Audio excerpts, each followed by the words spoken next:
Welcome to this episode of our webinar series where we will be discussing on COVID-19 and urbanization, reimagining our urban development goals.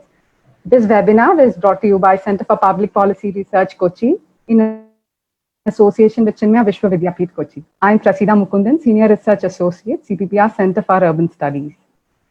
CPPR is a public policy think tank based out in Kochi since 2004. Our work mainly covers public policy aspects of cities and infrastructure, governance and economy, and strategic studies. We also have a training and development arm, CPPR Academy. So to know more about what we do check our website, cppr.in, or our social media hand, CPPR India on Twitter, Facebook, and LinkedIn. So we're very happy to have Mr. Raj Cherubal as the guest speaker of today's webinar. Mr. Raj Cherubal is the CEO of Chennai Smart City Limited. He was also the director of Chennai City Connect. He has worked on various projects on traffic, sustainable transportation, and urban planning, focused on pedestrians and pedestrianization, bus rapid transit, and integrated multimodal public transportation, sustainable solid waste management, restoration of urban water bodies, sustainable financing of urban infrastructure, redevelopment of business district, and regional planning. He has written and worked extensively to promote decentralization and good urban governance. He has also worked to promote economic freedom for entrepreneurs, especially poor like street vendors and others in the informal sector. Mr. Raj Cherubal is also an advisor to CPPR Center for Urban Studies. We welcome you, sir. Thank you. So before we plunge into the discussion, I'll quickly run through a few housekeeping rules. So the discussion will be for about 30 to 40 minutes, post which the virtual floor will be open to questions. Yeah. So you can all type your questions in the chat box here, and I'll address the questions to the speaker during the question and answer session. You can follow our live tweets and share your thoughts on CPPR live hashtag. In case any of your friends could not join, do let them know that there is a session being live streamed in CPPR's and CVV's Facebook page as well. So let's quickly jump into the discussion. The world is facing a very complex situation at the moment. It's been a few months now that COVID-19 is affecting all our lives significantly. Data from various parts of the world is indicating that urban areas are the worst hit regions. The spread and the scale of disruption caused by it is showing that the world is very urban centric. When we look back into history, we see that urban planning was started as a response to various health crises. So when we are like coming back to the present situation, the curve may flatten or rise, but this is definitely paving way for a new normal in our day-to-day life. And surely urban areas will have to respond to those. So there is a need to relook into our urban development objectives and strategies. COVID has put forward a lot of challenges in this urban domain, especially in sectors like transport, health, livelihood, housing, just to name a few. It has thrown light into various issues which were earlier like not a priority or did not demand a serious attention by our urban administrators and planners. So, sir, can you like explain or share us your thoughts on what can be the learnings from the current pandemic in the overall urban development? Over to you, sir. Sure. Thank you so much for inviting me for this seminar. I think let me put things in perspective. I was telling Dhanu, my friend from CPPR, imagine this is 2019 December, right? We had a long list of problems in any city, whether it's Kochi, Chennai, Mumbai, Kolkata, and so on. Long list of problems. And if you compare our cities to the rest of the world, you'll realize that the Indian cities are in pretty bad condition. There's historical reasons for it, the institutional reasons for it, and so on. But the fact is, I don't think any one of us will disagree that many of our infrastructure services in the cities are in very bad shape compared to advanced cities. Um, so think of this as December 2019 and assume that you have no idea what a COVID is. We already had long list of problems to be solved. Yeah. So for example, a lot of work that was done in Chennai Smart City was in response to the earlier disaster, the floods of Chennai. So for example, we ended up restoring about 210 water bodies. It's still going on, but it's a pretty huge, miraculous project. Even I'm surprised that it actually happened and it moved so fast. But it was in response to the earlier problem, right?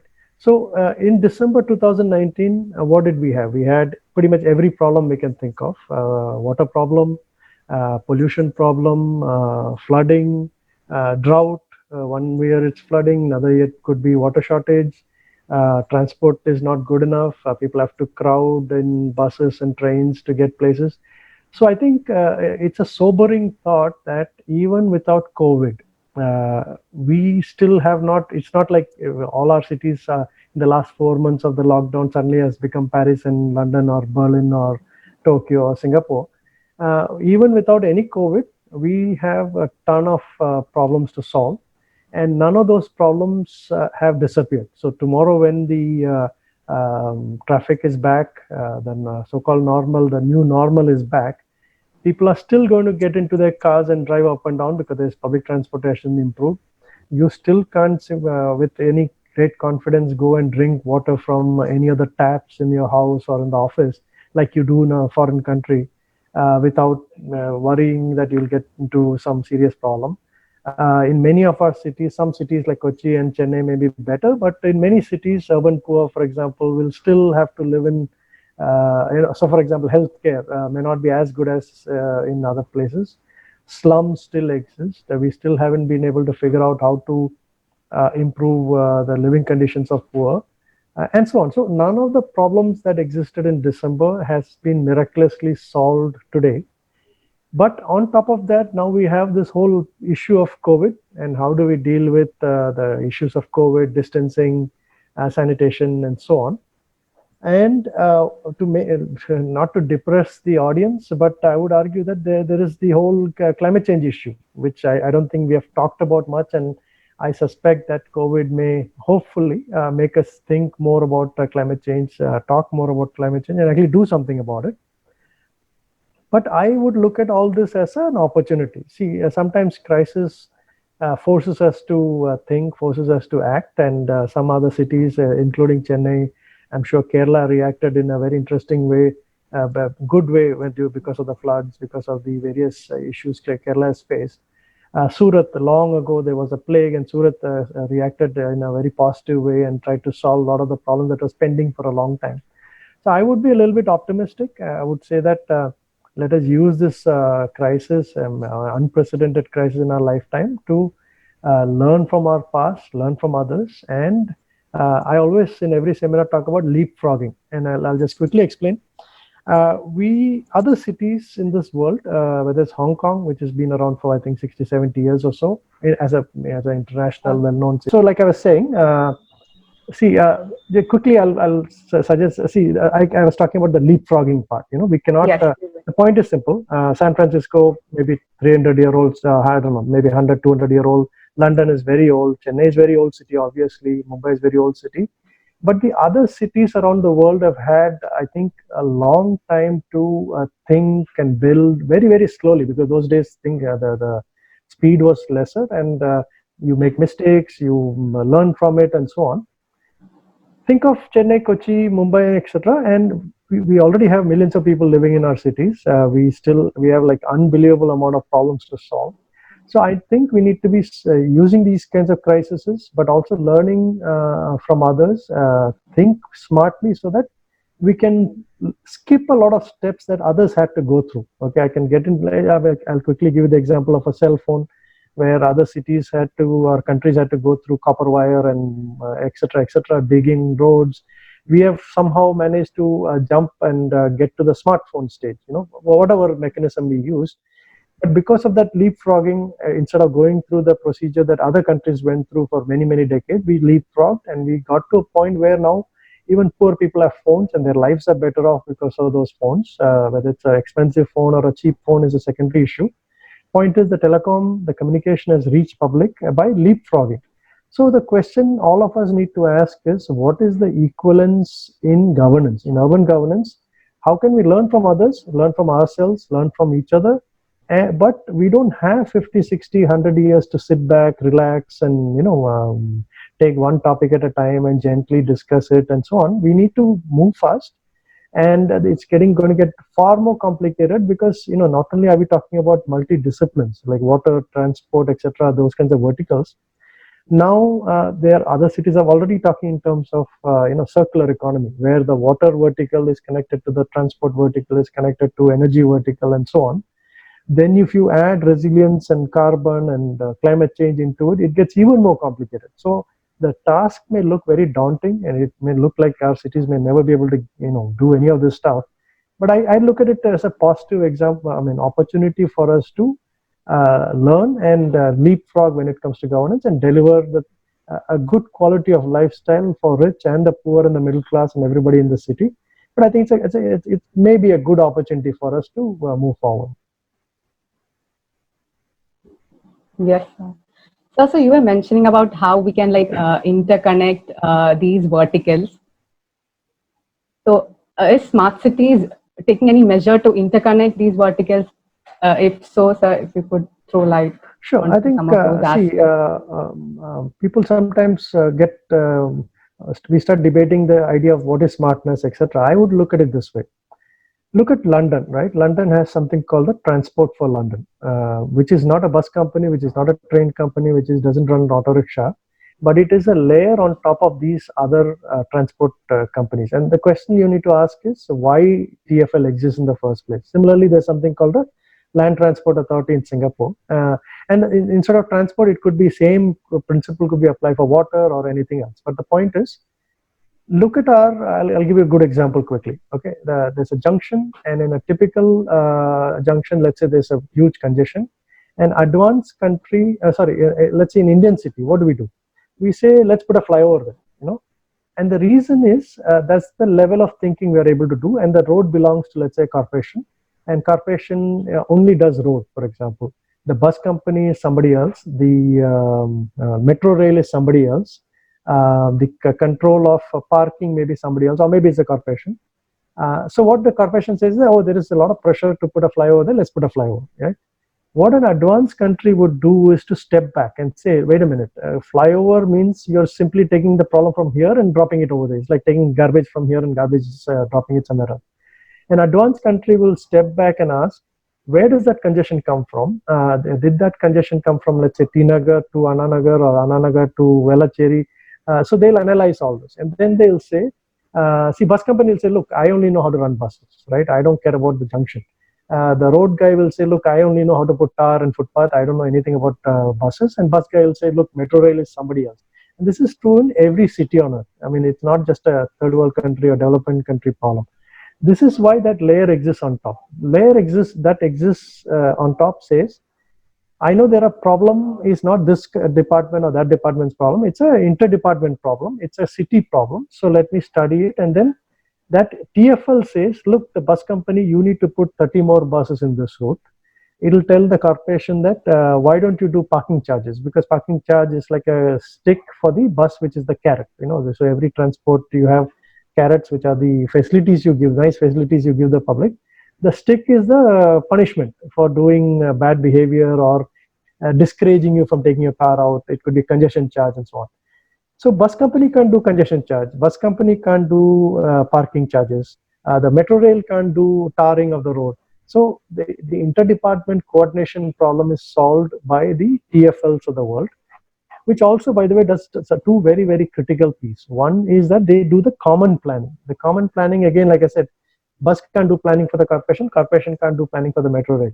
So somebody has to do that citywide planning. That is what TfL does in London. Then the TfL says, look, okay, I can't simply give you advice and plan. I need to give you money for it. So it says, okay, according to this common plan, here's 10 rupees bus company, you go buy 100 buses. Here is the mechanism and money, etc., for the congestion charge, piloting, and deploying. This is exactly what TfL does in London, and this is why London is London.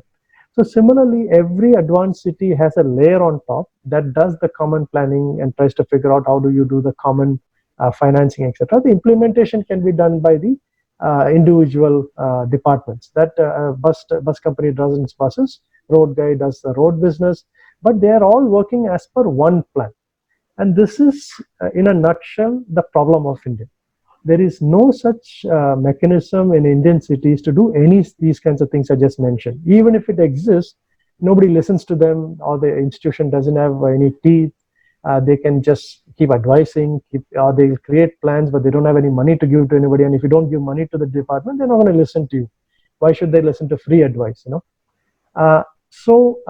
Indian government, for example, has tried this concept of UMTA, Unified Metropolitan Transport Authority. And similarly, Yes. you could do the same thing in water, same thing in energy. Point is doing common planning. The original intent, if you read the documents of Smart City, and this is exactly what the mission's idea is, that it is not about doing a little bit of footpath here or a few smart meter there or putting a few cameras here. Those are pilots and projects to show some progress in life, because you can't keep telling the public, 20 years from now something great is going to happen. Public also gets irritated, and politicians get irritated. So you do projects, but preferably you do strategic projects, and I'll get to that very quickly. Also, Smart City is supposed to do some amount of coordination, some amount of common planning. In the first phase, depending on which city, some cities have done it, some cities have not. I can speak for Chennai. Take the pedestrian plaza, for example. Pedestrian plaza, when you go there right now, when it inaugurated, people are really thrilled about it. It looked like Paris. People used to say it looked like a foreign country, etc. But what you may or may not know is that pedestrian plaza is actually a culmination of many different projects, many very complicated projects, and many different departments. So the infrastructure, I'll quickly explain.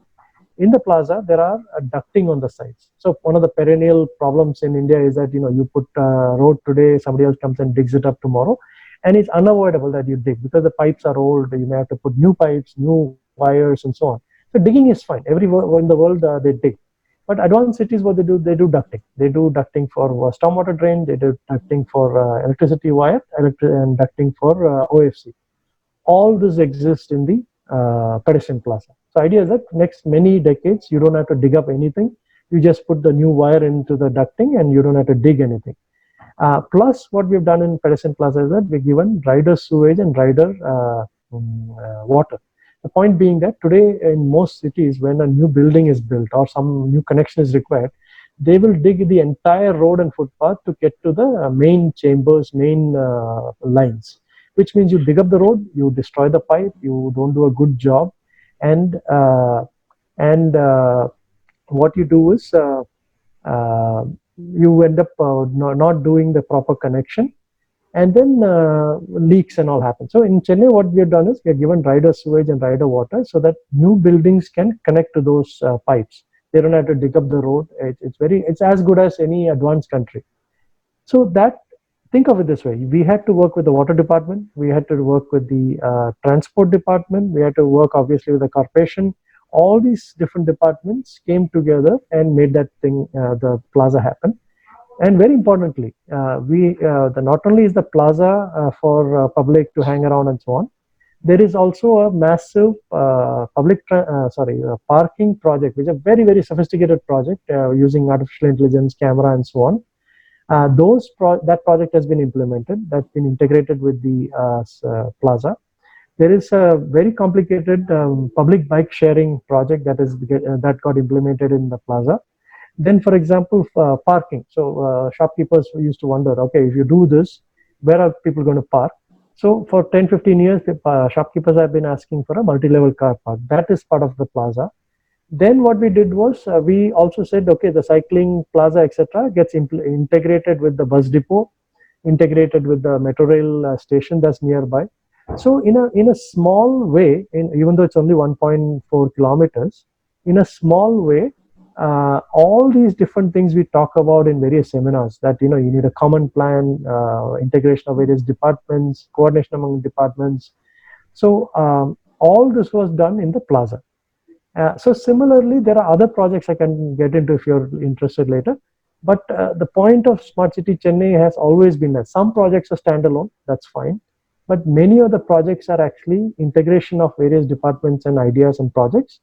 They're also like the building block of a larger strategy. So for what happened is that when now the Corporation Commissioner and others, what they decided was that we'll take the concept of the plaza and we will extended this to about 110 odd kilometers in six different packages. So imagine creating a plaza and a bigger concept of a plaza in 6 different places: Velacheri, Ananagar, Tondiarpet, and so on.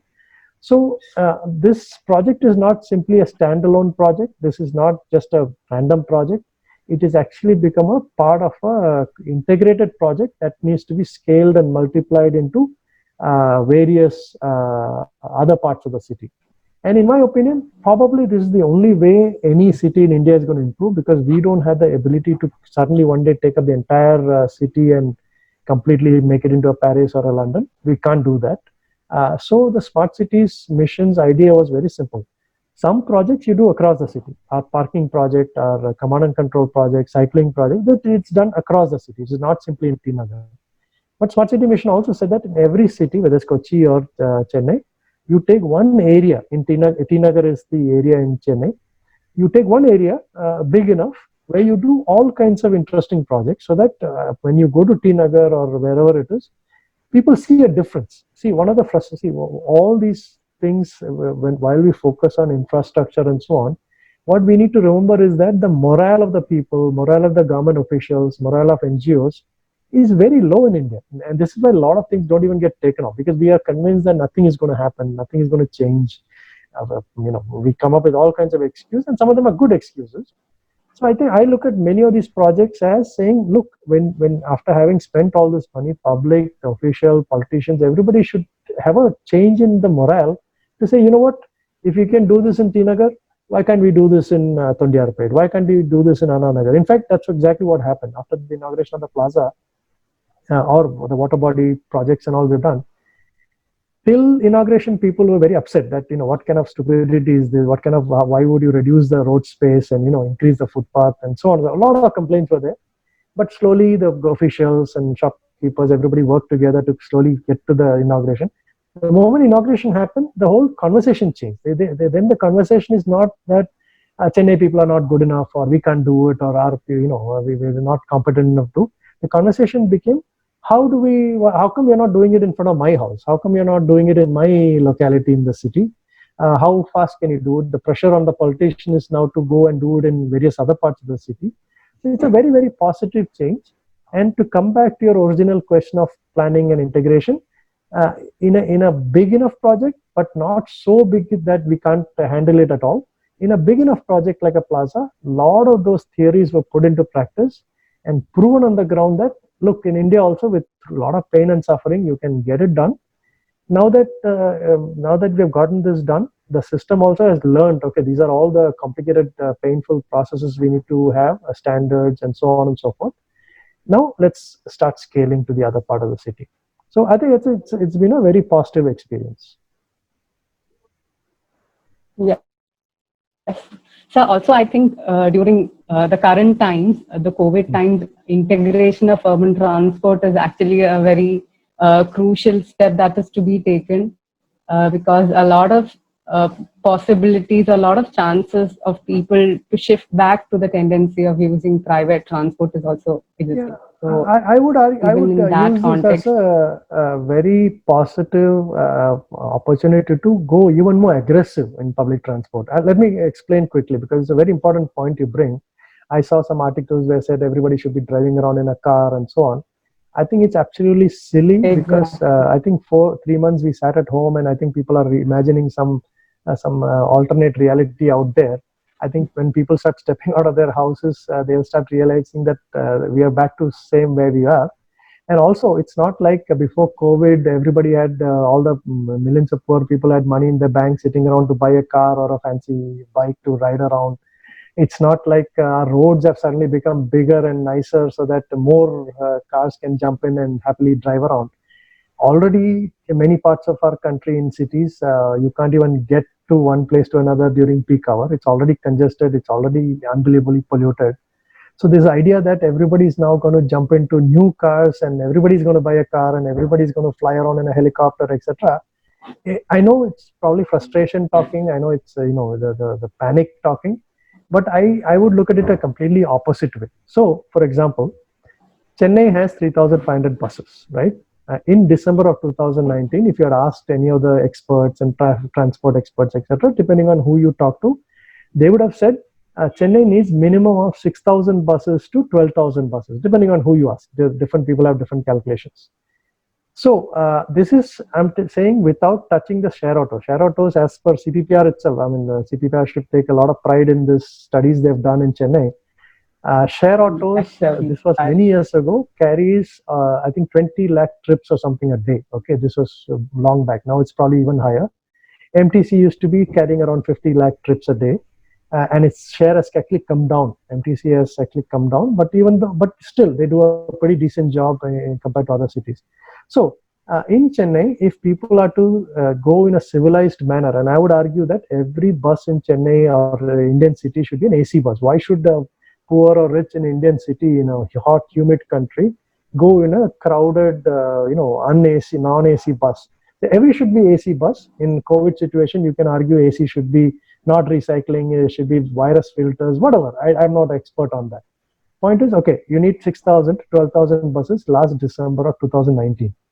Now, if you are going to suggest that we need to do social distancing, space, etc., I would argue instead of asking people to go buy a car, we should be arguing that our city probably needs 18,000 buses. And the point is, without buses, without the increase in number of buses, without bus rapid transit system, which was a fantasy or a theory or a seminar topic till, let's say, December, today it becomes even more important. Without mass rapid transit, where you and I can sit, if at all in a distance, in a comfortable way, even before COVID, now it's even more important COVID. If we don't think along those lines, we are simply fantasizing that everybody is now going to ride around in a helicopter or something, in a personalized helicopter which will pick me up from my house and drop me in a park or something. It's all pure fantasy. So, like I said earlier, use the crisis to say that, okay, enough talking, enough theorizing, enough fantasizing and so on. Let's get to actual action. Then look at the numbers. And so people who, like us, who are pro public transport, or forget pro and anti public transport, I'm more interested in the reality outside. No city on earth has got to a less congested, less polluted situation without public transport, without metro rail, without bus rapid transit system, or without sophisticated bus system, etc. Nobody has built flyovers and elevated roads and got to a better state. No city. I've traveled a lot of around the world. I've gone to, I don't know how many cities in the world. I've never seen an advanced city which has built flyovers and gotten to a fancy level, or somehow putting roads on top of people's head and somehow thinking that they'll get to a fancy level. Everybody has gone through the basics. More buses, more metro rail, more bus rapid transit system, more integration, more congestion charges, more parking management to reduce create disincentive to people to drive. If advanced cities can't get around these problems, how do you think Indian cities are going to get around magically through flyovers and some other mechanism? So I think the time has come for us to stop fantasizing and go more even aggressively to public transport and all the things we have talked about. And I would also look at, finally, I would also say that this is a terrific employment generation opportunity. Imagine if every city like Chennai or a Kochi or big or small city says we are going to buy thousands of buses, not simply buying buses and letting it rust. I'm saying that structures, common ticketing, electronic ticketing, all the sophistication you may see in a Barcelona or a London or wherever. Let's assume it's easy to import those ideas and implement it here.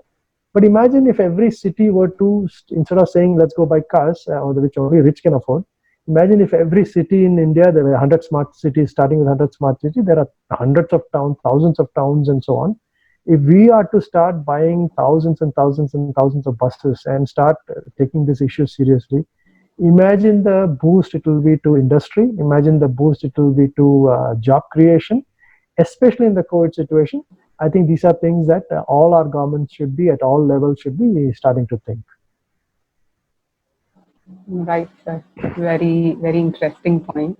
So now just shifting our focus from transport. So COVID crisis has actually forced India to finally acknowledge the migrant laborers. Mhm. So as per census of 2011, there are 17 crore migrant workers in our cities, and the informal sector makes up to about 65% of their workforce, in which most of these migrant workers are working. So, considering the plight of these city dwellers, how should the cities respond to the situation? How can we actually ensure a better quality of living for them?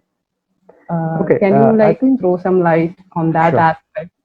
See, one of the things I've learned in public policy, and I think CPPR and Center for Civil Society, I've always insisted is like a doctor, first don't do harm. If you can't help somebody, that's one thing, but don't do harm. And here also, I would argue that as cities, we should think along those lines. Street vendors is a good point you brought up. Yeah, let's set aside my migrant laborer for a second. The till recently, depending on which city again, like the transport, there's a lot of intellectual discussion on the importance of street vendor. Then there will be discussion on whether street vendor is a good idea or bad idea. I think it is time has come for us to again step out of fantasy and into reality. And I think it was Danu or somebody keeps pointing out that the total number of street vendors and the GDP they create put together is probably larger than many of our all the IT companies put together. And these are the kinds of numbers I'm sure CPPR and others need to do a lot more work and publicize. That puts the things in perspective. Otherwise, what happens is that we focus so much on IT company, which is important. I'm not. I'm all for. I used to be an IT guy earlier, so I'm not anti-IT or anything. But I think we sometimes don't have perspective because we lack data. We sit and fantasize about everybody going in helicopter or everybody will get an IT job. The zillions of people are already in the informal sector. So first, let's not do harm. And the second part would be that we talk about footpath, we talk about cycle track, and just to connect it with the earlier topic. The problem is always that somebody will come and park the car on the footpath, somebody will set up a shop on the footpath. So we are always against street talker because we say, no, look, we'll say, don't create a footpath in the first place because street talker will come and say. And the unsaid issue is always that we need space for the car, right? So now is again the time for us to think, okay, when you have a city, when you are planning for a road and urban planning and so on, where is the role of the vendor? Where is the space for the vendor? I'm not suggesting the vendor can go sit in the middle of the road or middle of the footpath and do his business. Like everybody else, there are rules, regulations, but we need to take vending as part of the street, the feature of a street. That is number one, which means we need qualified people planning for the city, saying that these are hawking areas, these are non-hawking areas, these are maybe gray areas, morning market, evening market. I mean, hundreds of permutation combination possible. The other thing would be to say, in the COVID situation, and we don't want people to driving around endlessly, whether it's COVID or no COVID. Street hawkers bring facilities, services to our doorstep. What more can you ask for? I mean, especially during COVID, I could see that vegetable and all kinds of things were being brought to our doorstep by these poor people who are risking their lives. This has been going on for centuries, that they are already setting up shops near our houses. So hardly you have to walk a little bit to buy stuff, which is a great thing, especially in terms of climate change. Unlike in many countries, in the cities in the US, for example, even to buy tomato and potato, you have to get into your car and drive 10 miles to just go to a Walmart or somewhere and park in a giant parking lot. So I think we already have things in our hand in our cities, which are only West is only discovering them. They are talking about not driving. They are talking about walking as much as possible. They are talking about generating employment for the poor. We have everything in our city. We just have to recognize and say, these are already part of our social fabric. Instead of pretending they don't exist, pretending they're criminals because they're sitting in the middle of the footpath, or pretending they're beggars so we can be sympathetic to them, let's start treating them like business people. They're small business people. They are also in it for the profit. We don't have to treat them like criminals or as beggars and be merciful to them or anything like that. Treat them like business people. There are places where you may have to collect rent for the space you're providing them on the side of the road. which means you have to make political and social judgments to say, we will give less space for cars, we'll be giving more space for walking and cycling and vending, so that people get more exercise. People will walk as much as possible to buy their products and services as near as possible. So I think we have things and we could start thinking along those lines. Regarding migrant worker, it gets more complicated because I mean, all of us are surprised by the impact of migrant worker. Till now, all of us have seen migrant workers on the road, but we never, I think, thought much about it. At least I didn't. We didn't take it too seriously. Now we realize how much we are dependent on them.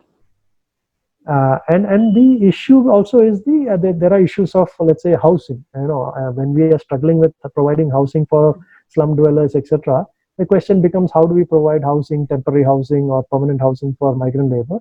This is also, I look at it as a very interesting challenge. So, for example, why instead of always thinking concrete, steel, 100-year projects and mega construction projects, the question becomes, are there a lightweight, low-cost way of providing shelter? So, for example, I'm just thinking aloud here. There are many different ways of using shipping containers. I've seen many places where the shipping containers transformed into housing, transformed into public health center, which can be moved around to wherever the demand is.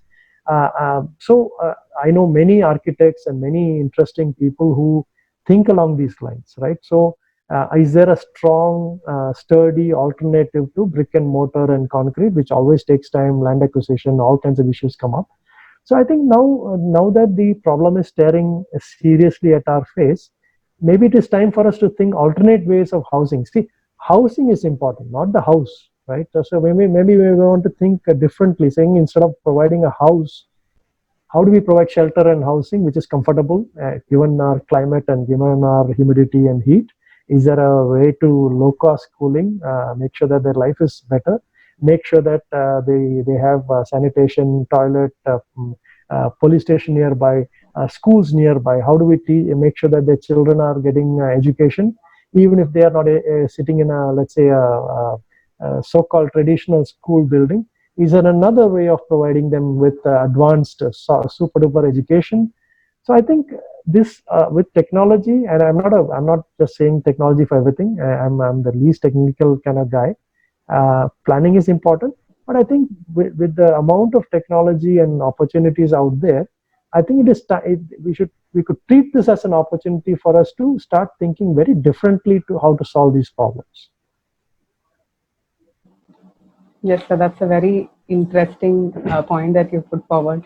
So we could actually come up with indigenous techniques in developing housing for migrant laborers or informal sector workers. Yeah. So another aspect that I would want to discuss was the penetration of digital infrastructure. So COVID times have actually proven to be one of the best times where digital infrastructure could be brought into mainstream services like transportation, health, education, etc. So what have smart cities already achieved in this area, or what is that smart cities are envisioning? And are there any challenges that the mission had faced while the implementation? If you could explain on that aspect. Sure. I think, like I said, from my point of view, digital technology, etc., is the icing on the cake. These are just tools, okay, like hammer, like screwdriver. I wouldn't pay more than attention than it should deserve, but it is extremely important tool. City is for human beings, so we should focus on human beings able to walk properly, able to enjoy with your children, go to a park and enjoy. See, a simple example. When you go to Barcelona, okay, or a Madrid, you don't worry about how much digital is there, how much camera is there, how much IoT is there. What you notice is the quality of lifestyle. Whether you know anything about technology or not, whether you're educated, uneducated, whoever you may be, the quality of lifestyle is what you immediately feel. Everything is in place, it's clean, air is clean. You can go to stay in a hotel or somebody's house and you can drink the water from the tap. You can walk endlessly, so walking and health is not an issue. The air seems very nice, and so on. Okay, somehow behind the scene, obviously, somebody has put technologies, and Barcelona, from what I understand, is one of the smartest, so-called smartest cities in the world. They've used technology to provide that quality of life, even though public doesn't really care whether it's IoT or camera. Public cares about quality of life. I think we should take the same approach in India.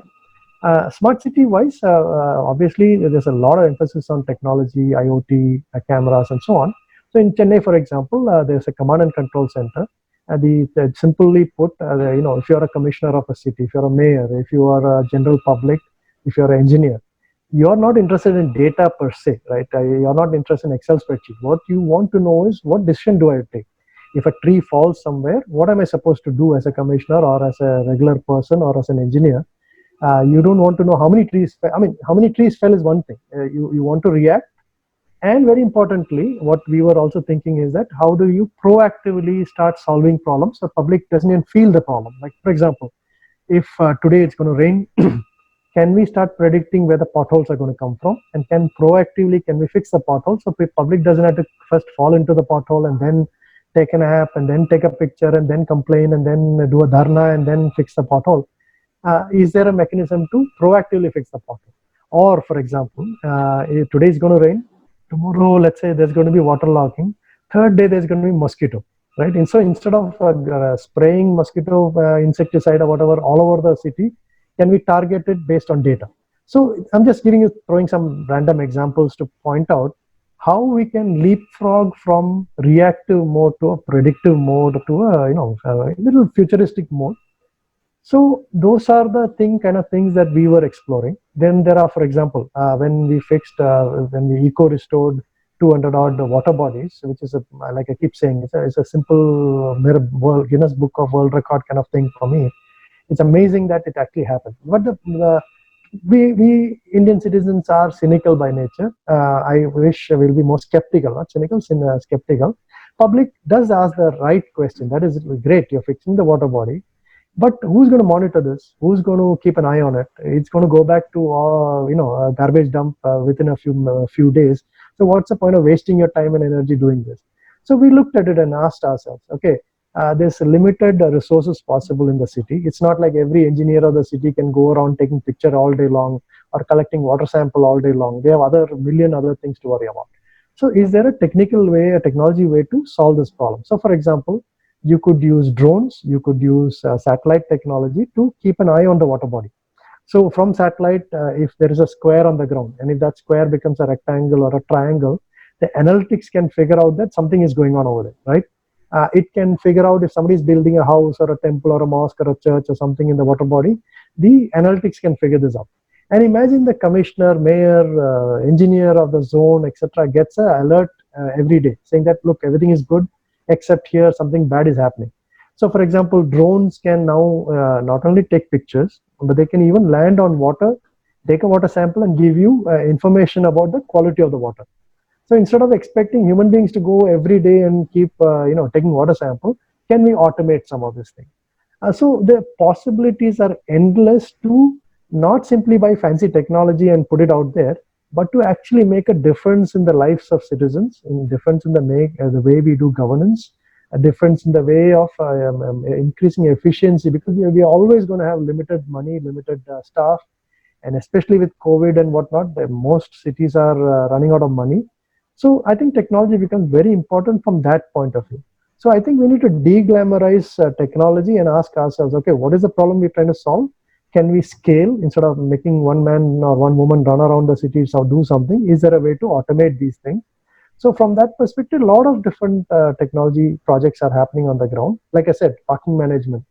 Parking management, first of all, the chaos on the road is a lot to do with parking because nobody is there to implement it, nobody is able to monitor it. So one methodology we have found is it's a PPP project where the vendor is now bringing cameras. Cameras are able to analyze the slots available in the city and tell the public that, hey, there's such and such slot on such and such road is free. So imagine if you're going to 2nd Street in the 2nd Avenue in Anna Nagar, you can use the app, find out which slots are available near a Naidu Hall or Saravana Bhavan or something, and go park there. It's all the fees are collected electronically, and so on and so forth. So the enforcement becomes much easier than simply complaining that public is not good or police is not enforcing. This is a perennial topic in India, right? We get frustrated with police not and how can you expect police to go enforce all these different problems in this city when they hardly have any tools, they are understaffed, and so on. So that is one use of technology. Same thing with smart bike. Smart bike that we have implemented, again a PPP project by a company called Smart Bike from Hyderabad. They have German technology now. They're manufacturing it in India, Chinese technology, etc. The cycle has GPS, which means it can be tracked, so that somebody can just steal and run away with the bike. But the payment is electronic. The typical Ola Uber type payment. It will tell you where the next station is, so you can drop it off. You can figure out where to pick up the cycle. So all those things are happening. Then very interesting, two other projects which are very important is, see, whether it's water or electricity, what happens is that most of our electricity company or water company has no idea how much water is being supplied, who's using the water. It is one thing to give free water to poor, but it would be probably not justified to give plenty of water to rich people to fill in let's say a swimming pool, right? Unfortunately, our cities are not able to measure, and management, they say, right, if you can't measure something, you can't manage. So two very interesting projects happening in Chennai. One is being done by the Metro Water people, who, like, if you take institutions like a mall or a big movie theater, etc., right now they don't know how much water is being used. So they put an average and give the bill. With smart metering, not only are they going to know how much water is being used, but very importantly, it also reduces the cost of implementation. So for example, today somebody has to go all the way to the meter, take the meter reading. With new technology, the meter reading is actually sent remotely to the server, and that brings down the cost of enforcement. Plus, very importantly, I'll get to that part soon. But electricity also same thing. In Tinagar, the EB company under Smart City scheme is implementing like a 1.5 lakh metering of houses and shops and so on, so that they also start, not only the company can keep track of how much electricity is being used, but they can also monitor the quality and service and the quality of electricity. Is there load shedding? Is there up and down in the voltage and so on? And see, advanced countries actually even think, like the water quality, they even think in terms of the quality of electricity, not simply that I give you electricity, but what is the quality of electricity you're getting. But very importantly, and this brings me to a very interesting topic, where every seminar somebody stands up and says awareness. Public needs awareness. Only things will change. Only things will change. And I'm sure most of the people in this audience have heard about behavioral economics, the whole idea of nudging people towards good behavior and so on. How can you nudge people if you don't have data, right? So when you do smart metering, and in many countries, many cities, what they've done is, how do you persuade citizens to, let's say, save more water? One way, of course, is to do a lot of campaigns, tell people day in and day out that you need to be better environmentally friendly and so on and so forth. How effective that is debatable. Okay, obviously, communication and awareness, teaching children, etc., is very important. I'm not against that. But one very interesting and effective way to nudge people towards good behavior is through data. So I'll give you a quick example. When, if I tell you that Antarctica is melting, polar bear is dying, so please use less electricity, less water, chances are that you may not take it too seriously. But what Boston and others found out was that if they give you in your bill the information that says, look, everybody in your neighborhood is using 50 units of electricity, but you're using 100 units of electricity, what they found was that immediately your behavior changes. You start wondering how can you reduce your consumption. What is it that the neighbor is doing that you can do? Then you, in fact, you can start giving micro data, saying that, hey, looks like your fridge is consuming too much data. After that's at a much higher level, but at least at the apartment level, apartment complex level, house level, if people are aware that everybody else is able to use less electricity and you're using more or water and so on, your behavior starts changing for the better. So that's just the tip of the iceberg. You could do a lot more with data. But if you, in the current condition, there is no data. I mean, yeah, sure, I can figure out how much, if I really do some research, I can figure out how much other people are doing. But in my day-to-day life, I'm not going to sit and do research and analysis of what other people are doing in my neighborhood. So I think data technology, etc., is absolutely critical, especially if you want a better environment, better behavior from public, improvement of awareness, making more and more people do better good things. So whether it's accident reduction on the road, whether it is less consumption of stuff, electricity, and so on. If you want climate change and to move to in a positive manner, I think technology and data is going to be very important. And as far as smart city is concerned, we are, like I just mentioned, there are a lot of things happening.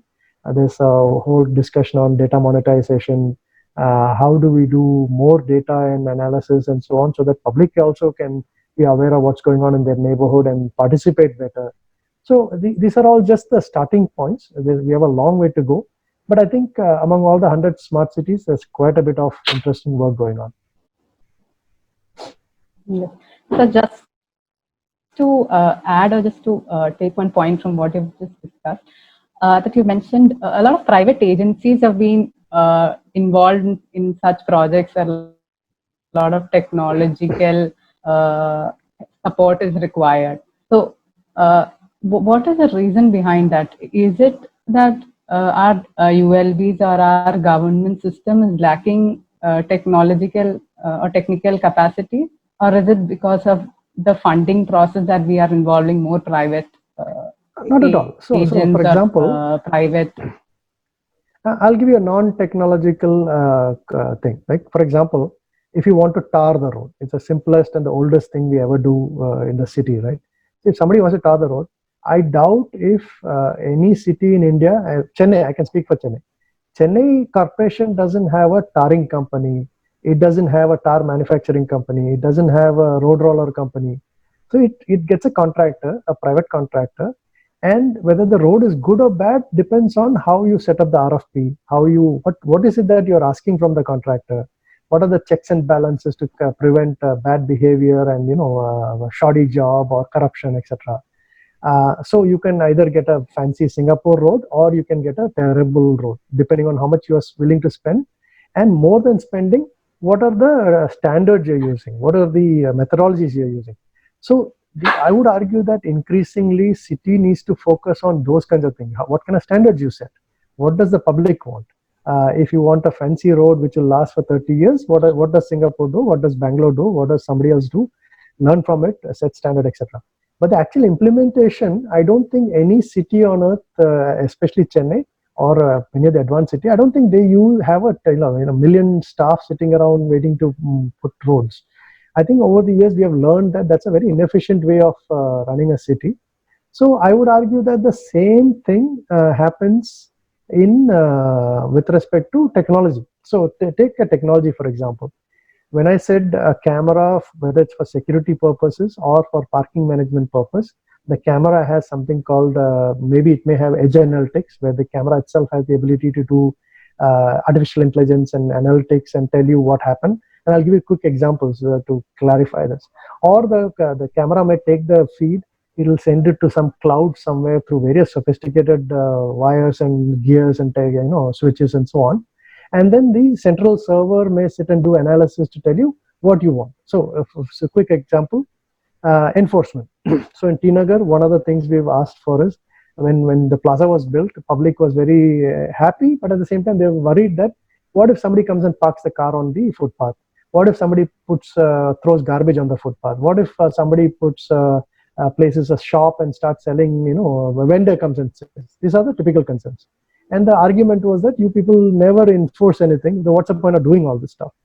So like the water body example I gave you earlier, what we are exploring is to say, you put a camera there, and today camera analytics can identify unusual behavior. So if somebody puts a car there in the middle of the footpath, camera is able to pick up and send a notification to the police or the appropriate authority saying, somebody has parked a car on the footpath, they shouldn't be doing it, please come and find the guy, right?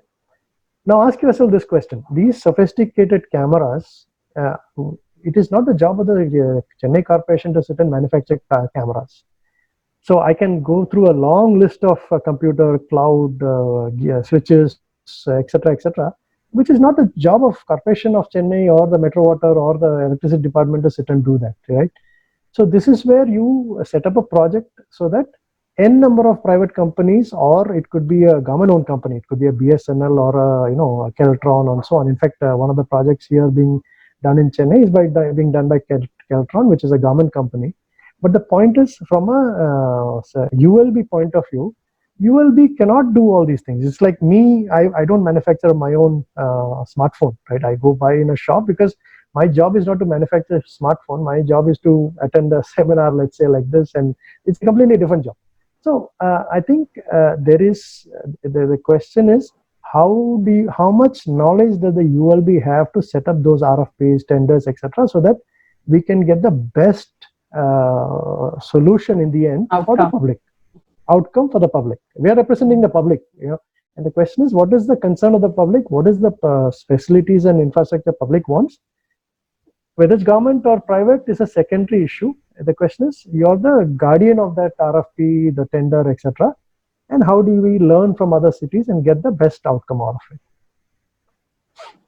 Yes, sir. So just taking this discussion like a little more forward, COVID is actually emphasizing the need for a lot of decentralization and more power to local government.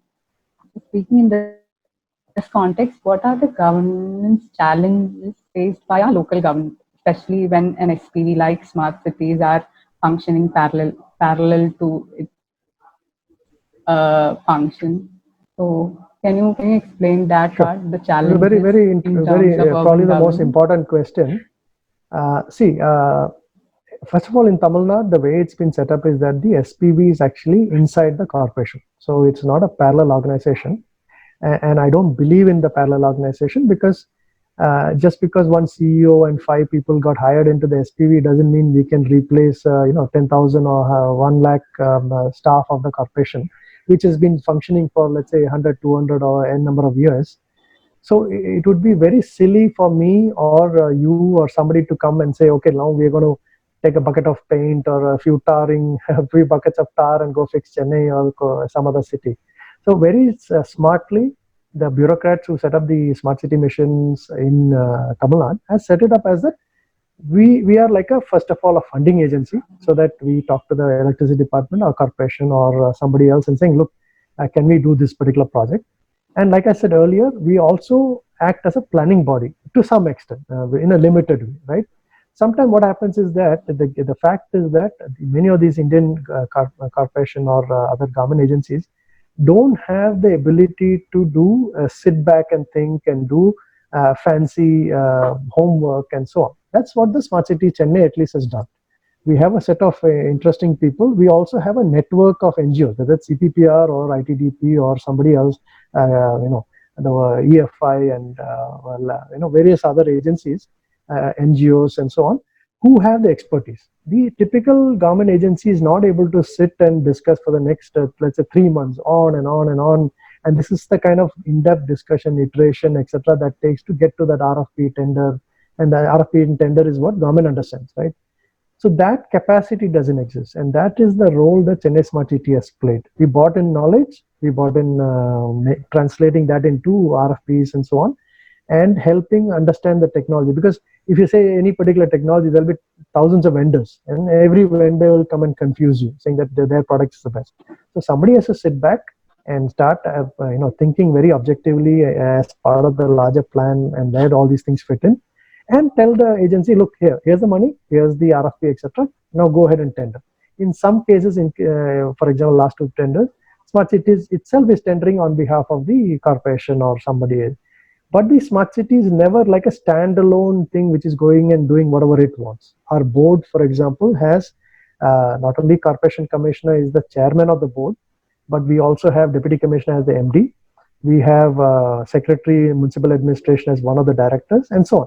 So which means when Smart City is doing something, it has all the okay and the permission from the Tamil Nadu government and the Corporation of Chennai and the respective, whichever the agency that is interested in that particular project, like Metro Water or Electricity Department. So it is never, at least in Tamil Nadu, it is never a standalone project. But all said and done, right?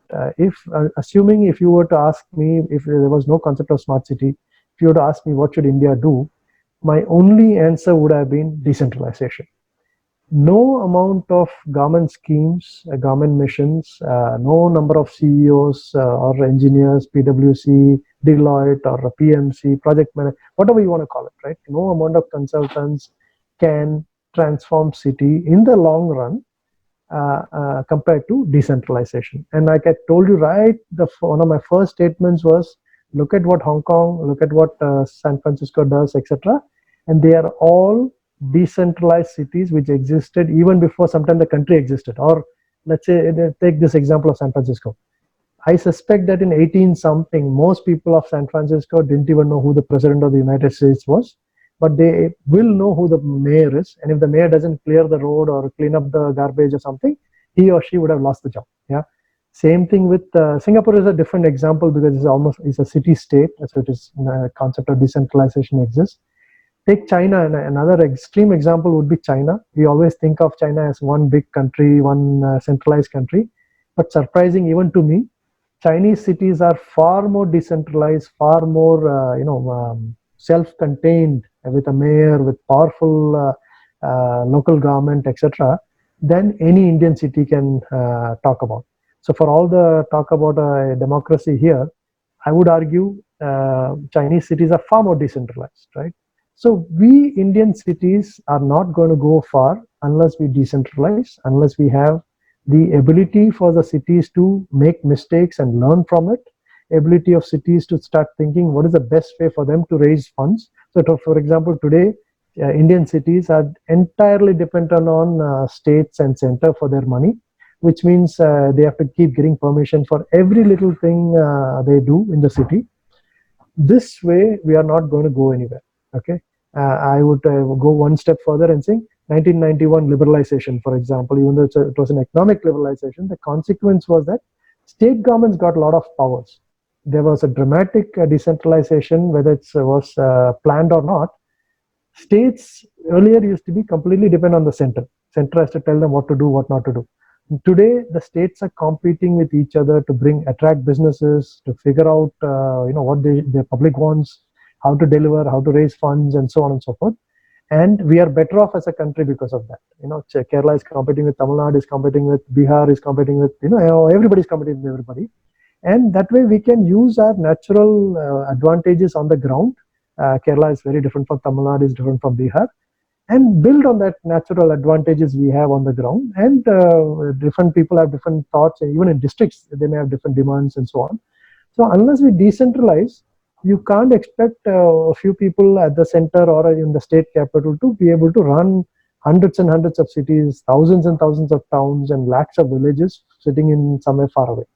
So forget whether you call it smart city, green city, whatever schemes central government or state government may be, there is no substitute for decentralization.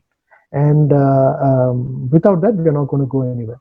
So I think CBPR and other organizations, individuals, NGOs, I think we need to dramatically shift our attention towards what are the practical ways to start thinking and talking and acting on decentralization.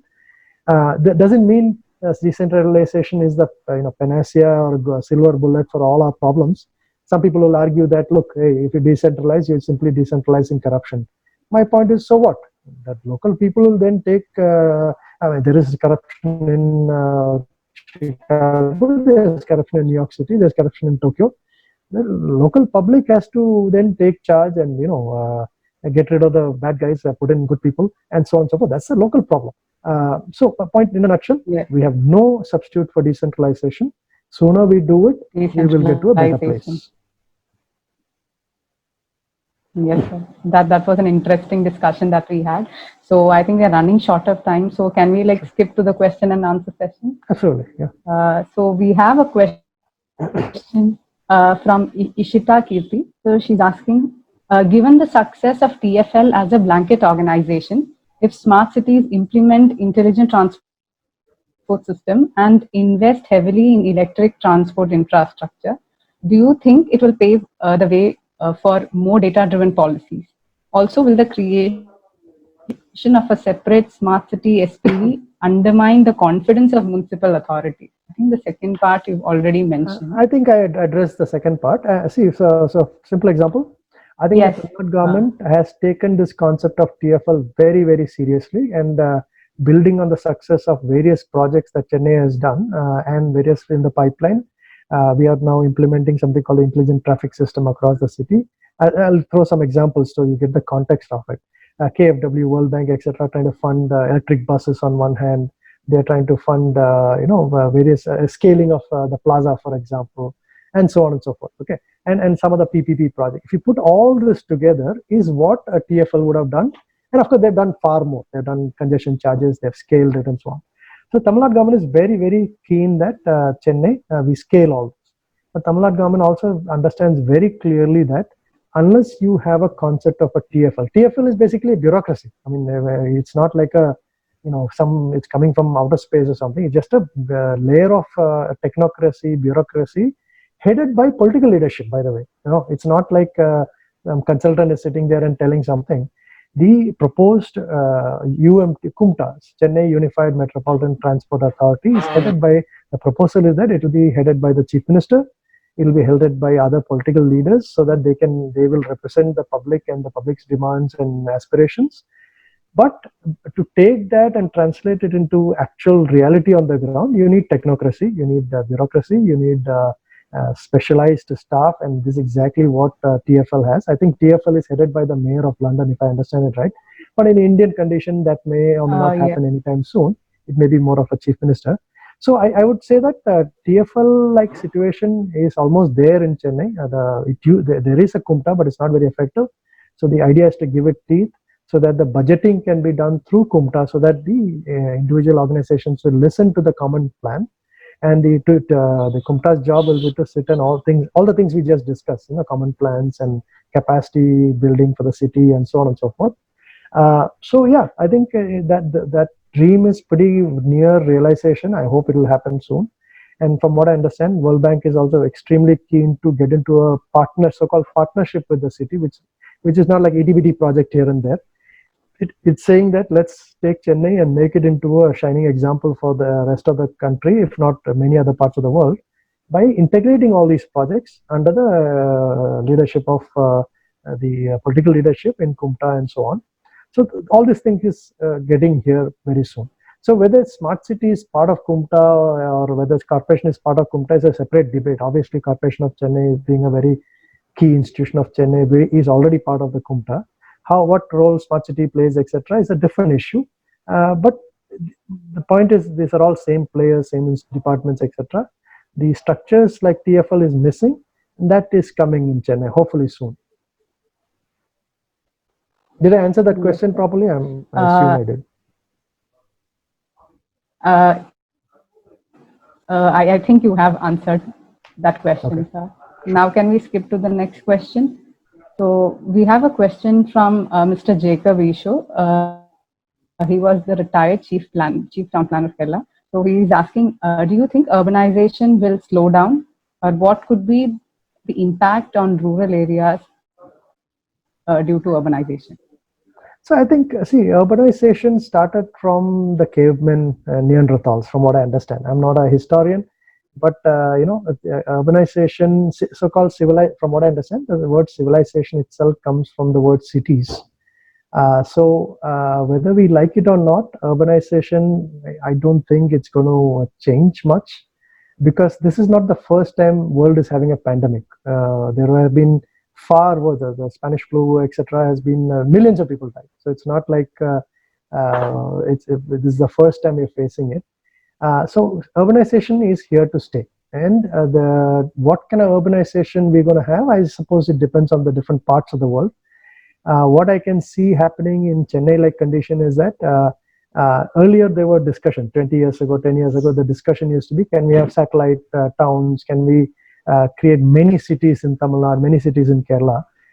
Maybe a good idea, obviously More a good tier idea. 2 and tier 3 cities. Yeah, but the reality seemed to be, because of the reality of jobs all being in Chennai or Madurai or Salem, or Coimbatore, for example, Chennai will, I suspect, become a megalopolis. So I think the United Nations, or somebody calls it, where the Chennai is, 100 kilometers from here, is still Chennai. Okay.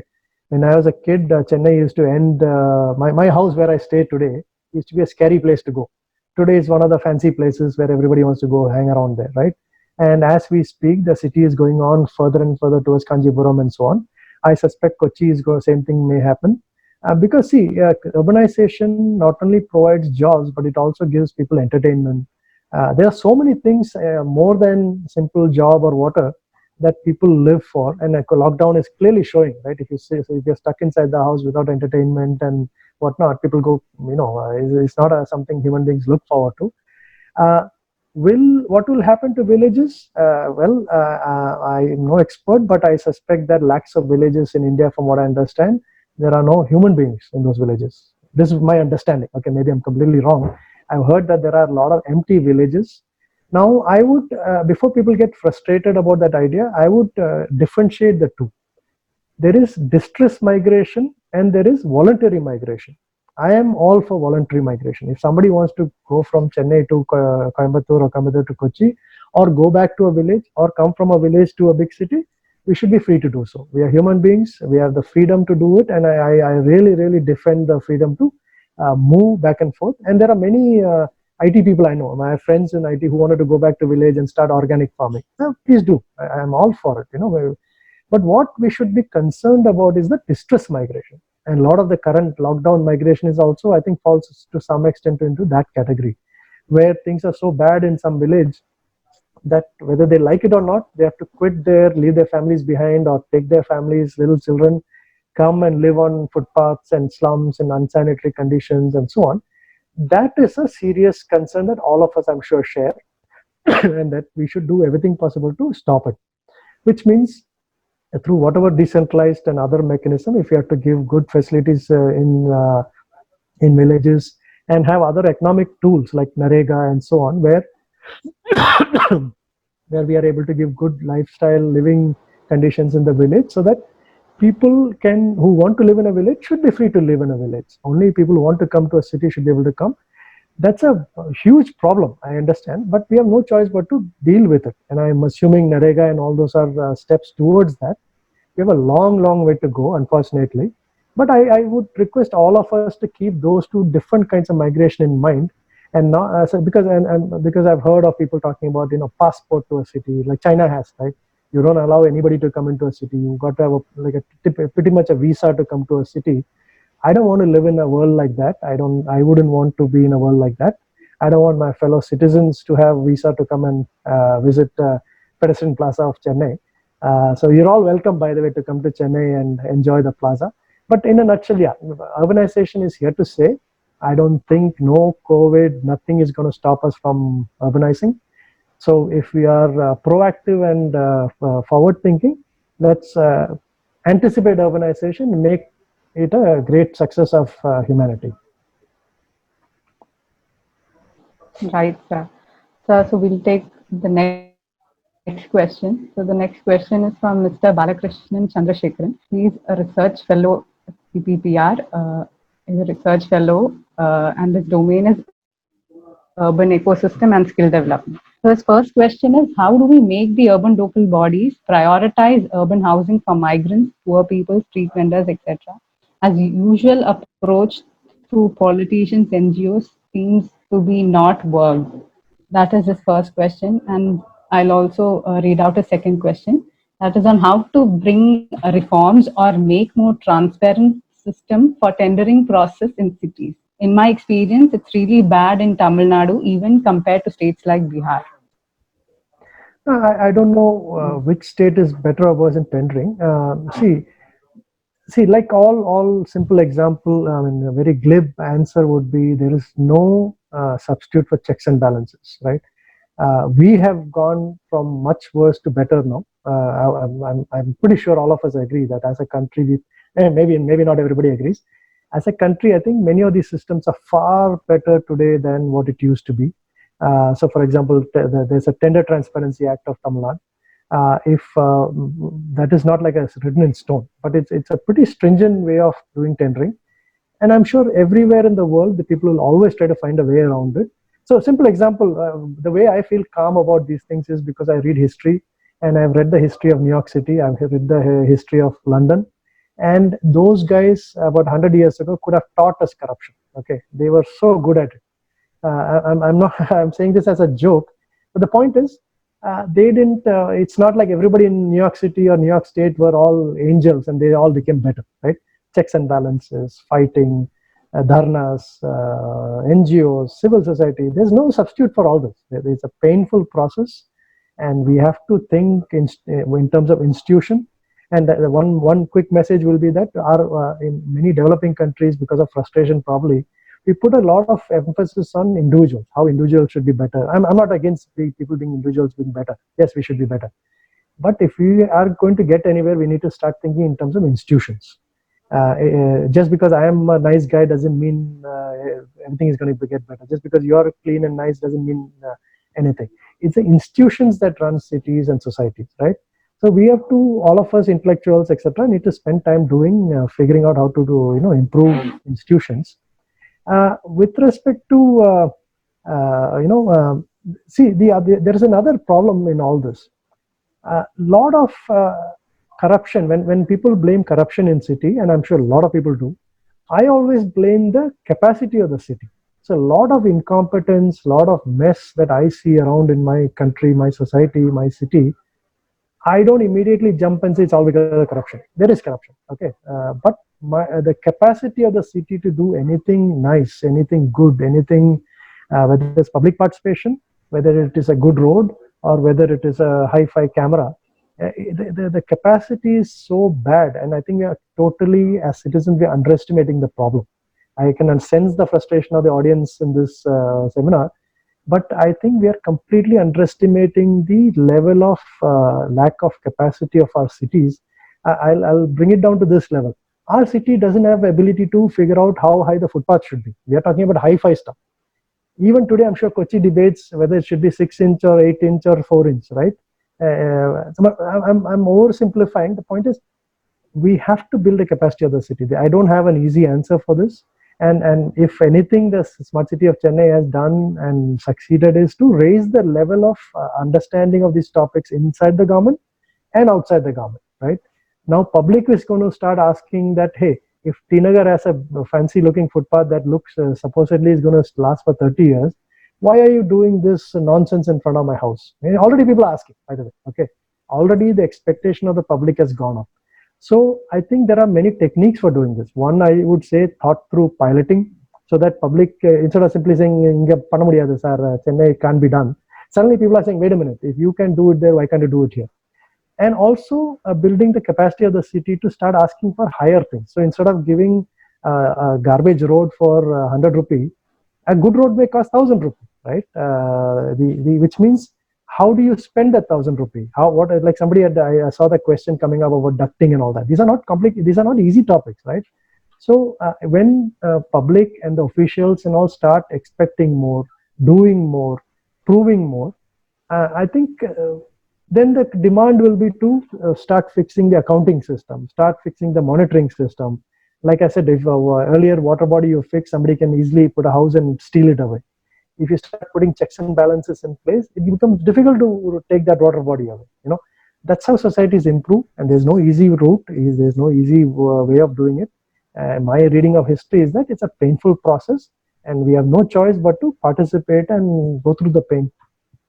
I know it sounds painful answer, but that's the only answer I have. Right, sir. So I think we are running out of time. So we just take one more question. This question is from Meghna Anil Kumar. She is an intern with CPPR. The question is, will there be a real estate or techie-based gentrification in a smart city?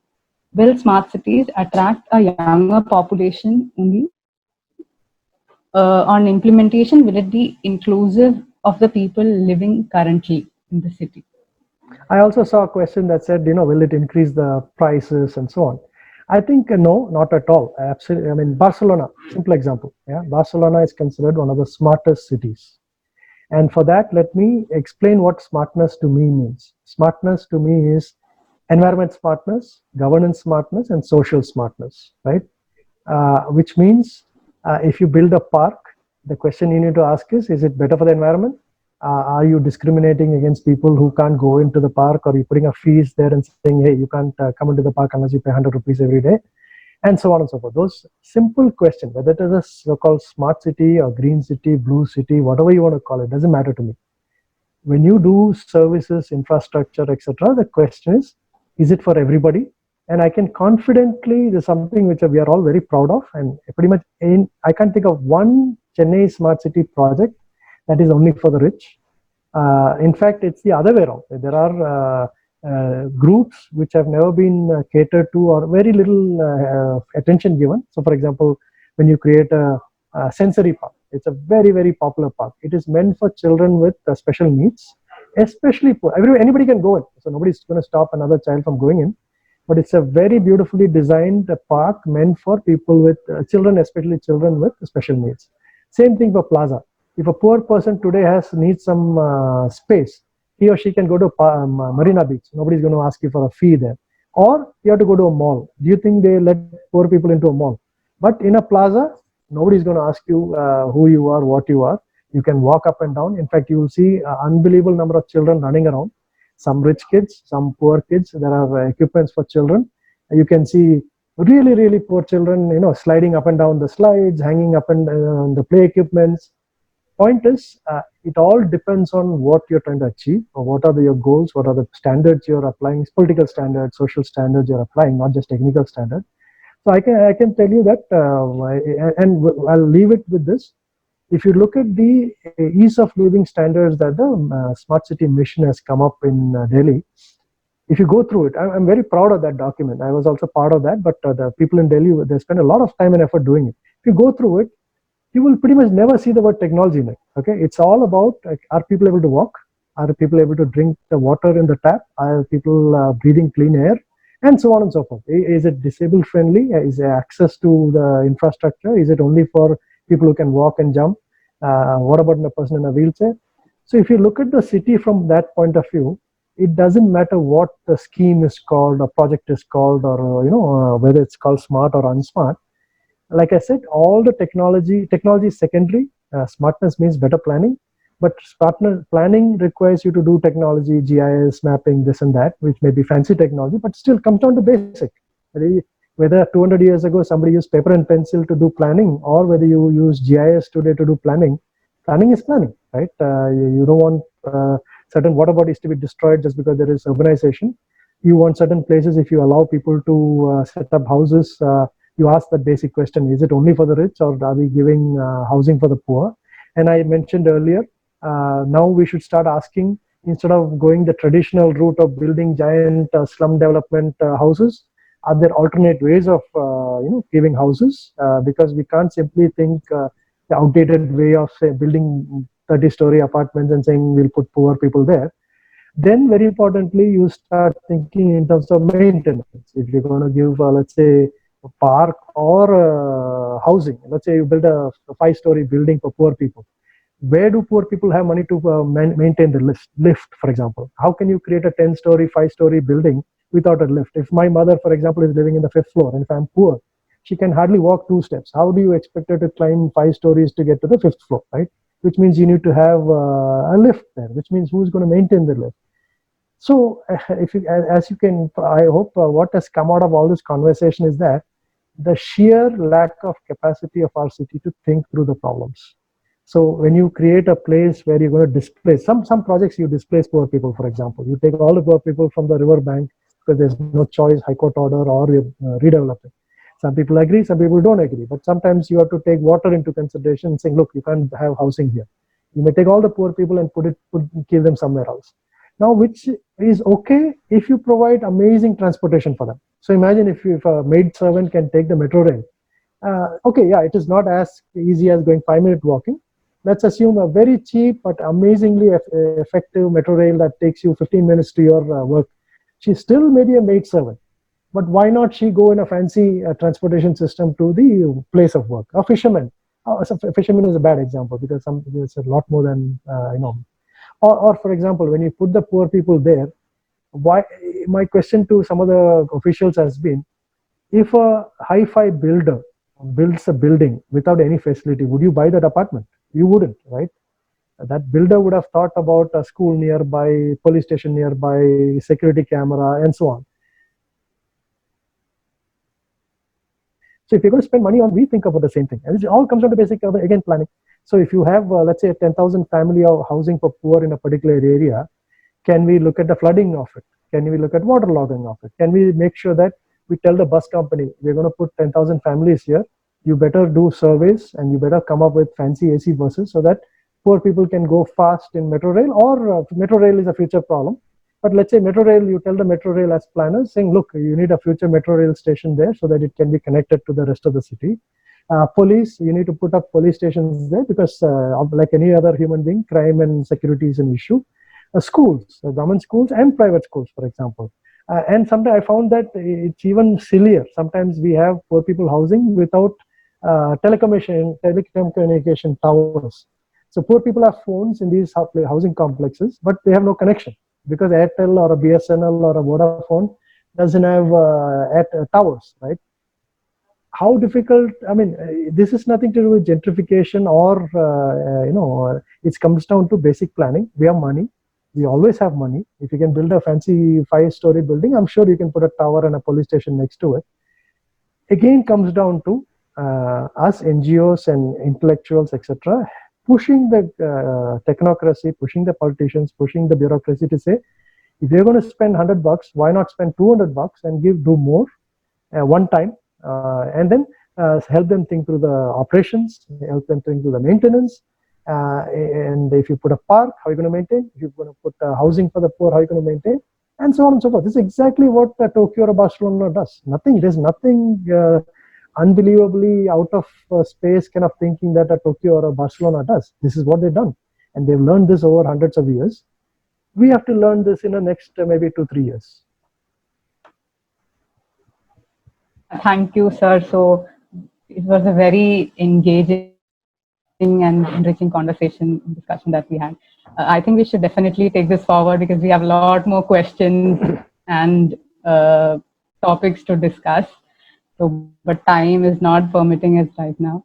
Once again, thank you very much, sir. So for the conclusion, I now request Dr. Vanishri Ramanathan, faculty of Chinmaya Vishwa Vidyapeeth, to give the concluding remarks. Dr. Vanishri teaches urban demography and public policy at CVV. Over to you, ma'am. A very good afternoon and Hari Om, and it is really a privilege to give a concluding remark for an enriching dialogue and knowledge exchange for the topic of very relevance. Everybody is doing research on this, urban public space and urban public space and COVID during COVID. On behalf of the Chinmaya Vishwa Vidyapeeth, we thank Mr. Raj Cherubal for his very insightful deliberations envisioning sustainable, smart and safe cities, 3S, and economies. You have very well, you started with your discussion with the urban quality of life. Urbanization is always aiming at the quality of life, and your answer to that is a smartness in planning. And you are also mentioned about transport, water and capacity, many words. And another takeaway, for all of us is that you mentioned that there is a common one plan, integration, that is the learning to India, integration of multiple different departments is a challenge in urban governance. And also your experience, like area-specific smart cities as a model for other areas, other city initiative is a very relevant one. And you always started with a positive note that crisis is an opportunity, to reform and renew and revisit and reimagine our urban cities. So you also mentioned that there are old problems are existing, and along with the COVID challenge, so you will have to think smartly, and urban governance is the always when the pandemic come, even during cholera, you mentioned that urban sanitation system changed. So every epidemic or challenge is an opportunity to change the way our cities are organizing. And you also mentioned that the technology is a tool, and along with the decentralization of cities, and also the relevance of data in behavioral change. Everybody is giving an answer that behavioral change is an answer, but you mentioned that getting a data, relevance of data, utilizing and finding an answer is a very well taken. And in one point, I'm just taking your points that you said that state and civil society organizations interface, is very relevant for an future urban cities. We also, take this opportunity to appreciate the expertise and contributions of Prasida Mukundan, our own CPPR scholar, for her contributions and discussions, and which is more informative and thought-provoking. I always used to listen to Mr. Raja Rubal, and his words I again repeat as a concluding remark. Future of our cities are based on smartness. What is smartness? Many people may be asking. Smartness in environment protection, smartness in governance, smartness in social inclusion or social benefit, and also smartness in using quality of technology we use, and I add now with your discussion, smartness in pandemic preparedness. You always mention that coordination. Coordination is the main thing when you are taking different models from the advanced cities, like coordination with water department, urban development, public work, public health, and all. Because resilience is all about interdependence. Even when you're looking into the cities now, that COVID affected cities, we can see that New York or London or Delhi or Mumbai is widely affected. But what is the model we are getting from Taiwan and Singapore? Because of the good governance, coordination, data, all these things are a good model. But as a sociologist, I want to also take note to the all the participants that informal settings are a challenge to India, which is devoid of governance, no good designing, no services, no legal status is a real challenge, to India's urban prospects. And because 65 million people are staying and 17% of the people are in the informal setting, so just giving an advisory, to these people, like the places like Dharavi, will not be an answer to resolve this pandemic situations. So we will have to come with, new economic restructuring. Maybe that is my view. And because agriculture, industry, and service sectors are, not in sync with each other, that sync together, taking care of the sustainable development in harmony with nature will also enrich the urban space. So many people are also using this word of pandemic preparedness, in terms of action plan, staff, budget, and all, in terms of new technology. That is also another way you are mentioning about data. So pandemic preparedness index may be an alternative. So we can say that the new technology, carbon constraint, these economies of all these challenges of congestions, density will always force us to renew, revisit, and reimagining our urban cities. In your words, it is a smartness. As a sociologist, also I will give looking into the pace of urbanization. I agree with you that urbanization is there is no alternative to urbanization. It is the reality. But we will have to focus on changing the urbanism, the development or planning of cities and towns, and the way of life and the behavior which is there in the urban cities, which must be more resilient, safe, and sustainable, more inclusive, in your words, affordable housing. And you are also agreeing that street vendors must also be there. They are the reality. They are the part and parcel of the city. So we can say that more cultural, more green, and inclusive living condition is the way. So also I will inform to all the audience, all the participants, those who are here, and also to you, that you are also part of the Chinmaya, CPPR. Chinmaya Vishwavidyapeeth, along with the Center for Public Policy Research, we are having an MA in Public Policy and Governance only program in Kerala, and we are having a specialization paper on urban planning, and which is designed in an inclusive way, along with Prasida and Dr. Dhanuraj and all of you, those who are a part and parcel of the Center for Urban Studies. And it is a good news for all of us, and too much of research needs to be done. I also would like to thank on this occasion the director or the head of the CPPR, Dr. Dhanuraj, for organizing this very relevant topic in the right moment on this context. Also, I would like to thank Dr. Nagaraj Neerchal, the Vice Chancellor of Chinmaya Vishwavidyapeeth, who is always encouraging us for any knowledge sharing or field knowledge sharing dialogues and activities and initiatives. Last but not the least, all the participants for the good questions and dialogue, and I have seen lots of questions in the chat. Because of the lack of time, we could not able to take all of them, for attending this webinar, because it shows that this urban space matters to you. You are a change maker, so you are here because your interest in urban space and also our country matters to all of you. Together, we can come together and we can work together for a new urban space urban public space for this country and the entire world. I also wish to express my gratitude to all those who are also sharing their own experiences in Twitter and all other medium. Thank you. Hari Om. Thank so you. much. Thank you, ma'am. Thank you for that. So once again, thank you, sir, for this interesting discussion. So with that, we conclude today's webinar. Thank you all for being here. Thank you. Thank you.